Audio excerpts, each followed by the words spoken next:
A whole building for stuff that has nothing to do with the actual education?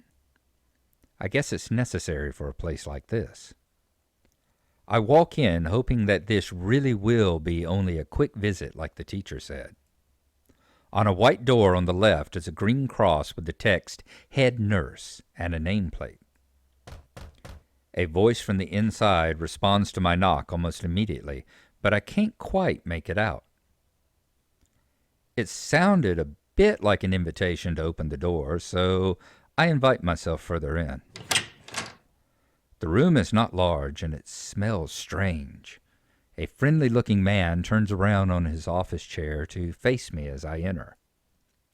His desk is neat and tidy, but the bin under the table is overflowing with used medical utensils, and there are at least a dozen coffee cup rings lingering on the desk. "Hello there. What can I do for you today?" He is young-looking and sort of rugged, but the dimples in his cheeks wash that impression away when he smiles. Are you the nurse?" He smiles like a person who has heard this very same question hundreds of times. "Why, yes, I am. It says so on the door, no? You can call me by my name or just the nurse like everyone else." Of course. I shake off my confusion, realizing I probably should grab his extended hand. His handshake is rather firm and friendly. "Right, I'm a new student, and my homeroom teacher told me to come and meet you. My name is Hisao Nakai." His eyes light up with revelation, and he snaps his fingers. "Oh, you're that Nakai. I was just reading your file in the morning. Some kind of chronic arrhythmia and related congenital heart muscle deficiency, right?" He gestures me to sit down in a vacant armchair in front of his desk. Yes. Good. Well, you've probably been briefed about the school enough, so I'll just go over this quickly. We have all kinds of facilities available, mostly physical therapy and such. There's always someone from my staff around, even at night, so never hesitate to call us if there's a problem. The famous 24-hour nursing staff. Wow, this is like a hospital. Well, not exactly. For instance, we don't do brain surgery here. His joke feels so out of place that I'm left thinking why he even said it. Yeah, just that it's really weird to have so many medical people at a school. You'll get used to it. I'm not so sure of that myself, but I don't let the nurse know it. Now, he continues, let me just find your file again. While he searches for something from his computer and shuffles stacks of papers around, I let my gaze wander about the room. It's the epitome of generic, I'd like to say. Beige walls and ceiling, dark gray laminate flooring, and all the equipment you'd expect from a school nurse's office. Even the ridiculous educational posters are hanging on all four walls, reminding me to eat properly 3 times a day and from all the food groups. Smiling, the nurse draws a thick file from a stack of similarly thick files and opens it. So, you already have medication for the arrhythmia. Just remember to take your pills every morning and evening, or it won't be much help. Apart from that, do you do any sports? Rash stuff like, I don't know, boxing? He grins to his own joke, but I don't. Well, I played soccer occasionally with some classmates. All right, I'm afraid I'm going to have to recommend you refrain from doing that, at least for the time being. Oh. My lack of reaction makes him raise an eyebrow, but really, I'm not too bothered by him forbidding me to kick a ball around. I guess I never did it out of burning passion for the sport, just to have something to do. He continues, any kind of concussion might be very dangerous to your heart, and risking another attack is not a good idea. Was the previous one caused by a sudden concussion to the chest area? There's no mention of the cause in your papers. I stammer. Not exactly. I sidestep the question acceptably, and he glances at me over his papers, with a more serious expression on his face. Still, you need to keep your body healthy, so some exercise would do you good. We have physical therapy and such available, as I said, but I don't think you really need such heavy measures. Just get some light exercise regularly. Brisk walks or even light jogging, jumping rope, that sort of thing. Swimming, maybe. There is a pool here. So I was told, I answer. You were? Very good. At any rate, and I'm sure you've been told this before, you just need to take care not to overexert yourself. He wags his finger to emphasize the point. No need, really. I've heard this 1,000 times already. Absolutely no unnecessary risks. Take care of yourself. Okay. He goes over my papers one more time and sets them on the desk, obviously content. Good. That's it then. Come meet me if you ever need something. I'm ushered out before I even realize it. A quick visit indeed. I end up standing in front of the main building and the auxiliary building, although to my eyes they still look one and the same. It's the first real look I get at the other students, so I watch people coming out of the school, going towards the gate or the dorms. Everyone seems to know where they're going. And I still keep thinking that most of them don't look too special for being students at a special school. But then again, neither do I. Does that make me one of them? One of us?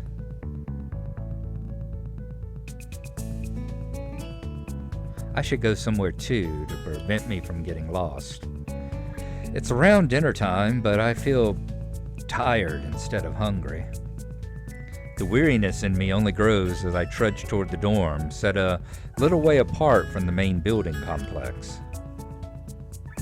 There's a garden of sorts between the school and the dorms. Shrubbery, flowers, and that overbearing smell of fresh-cut grass that fills the atmosphere. It dawns on my tired mind that the smell feels novel because I haven't been outside at all for so long. The dorm building is big and made of red brick. Like the others, it feels way too pompous for what it is, so I push forward, going inside. It takes more time than necessary to fish out the key I was given from my pocket. Room 119, I say to myself.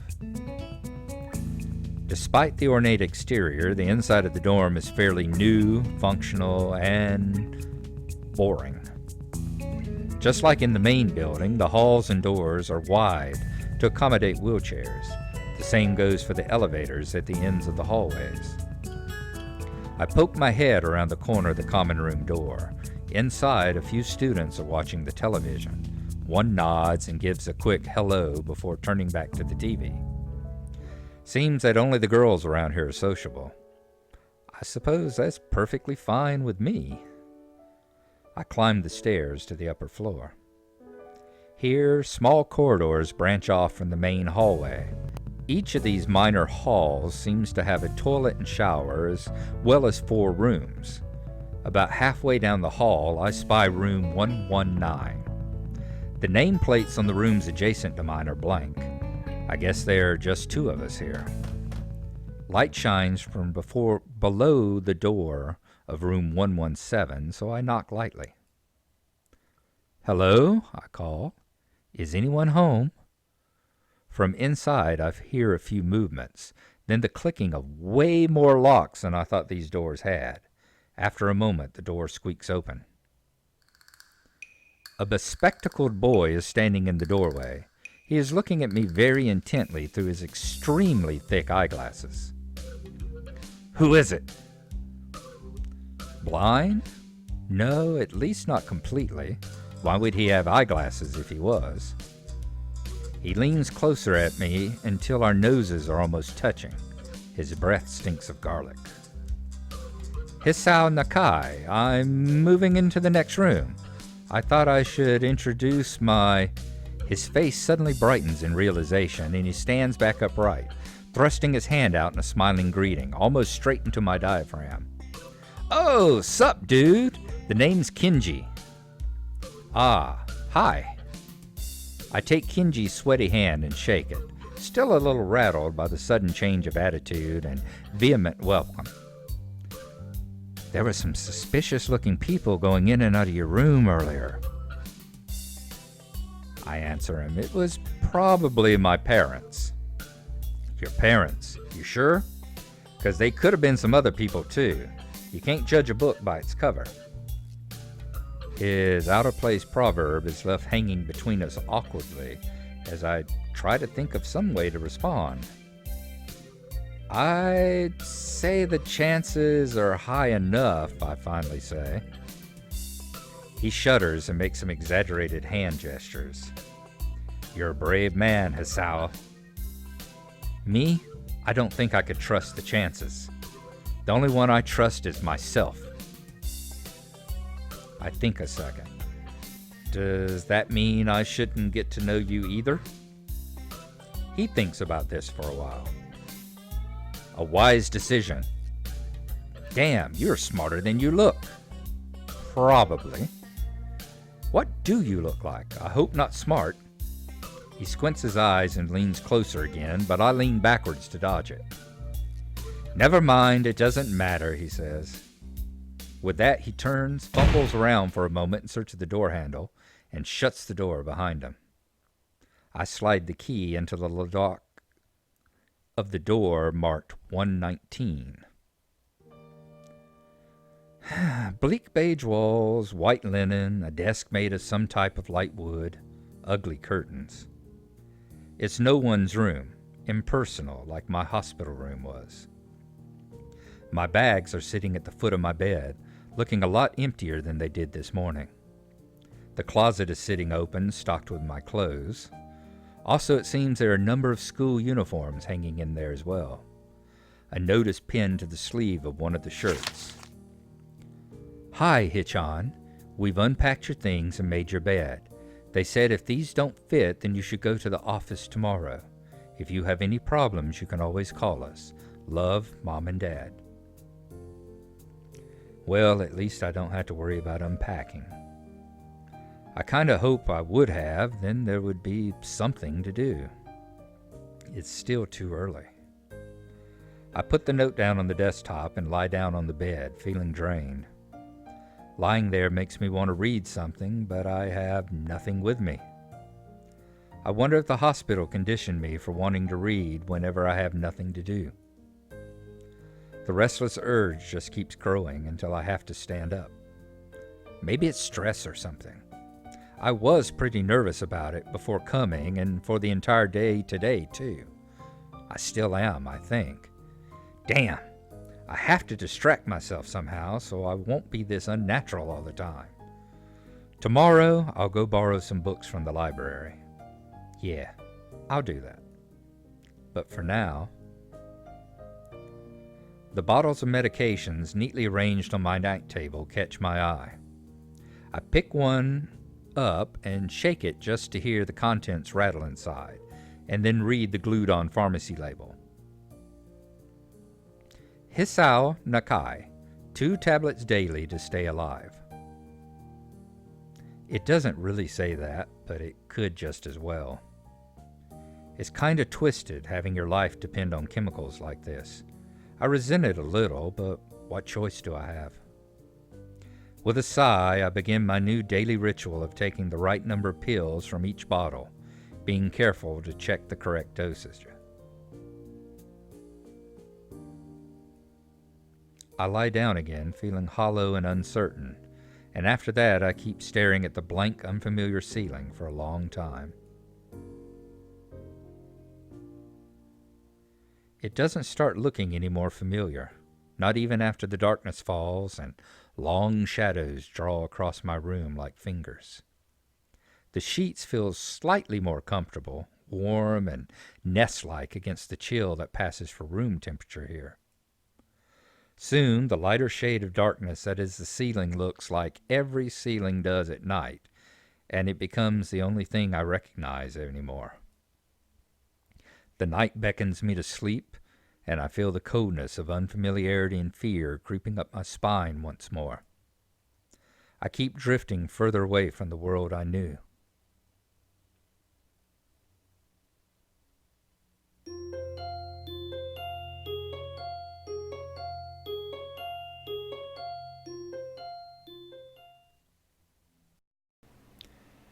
Alrighty, folks, we have met two important secondary characters now.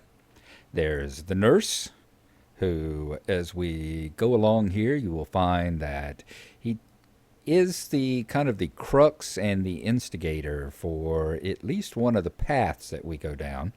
He is sets up a very important meeting for us that we will see in the future. And our other secondary character of note is Kenji. Oh my God, Kenji. I've got to say that I got so tired of Kenji throughout the span of this novel here.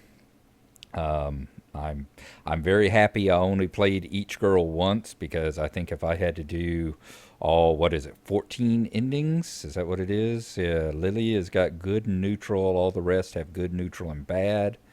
So 12, yeah, 14 endings.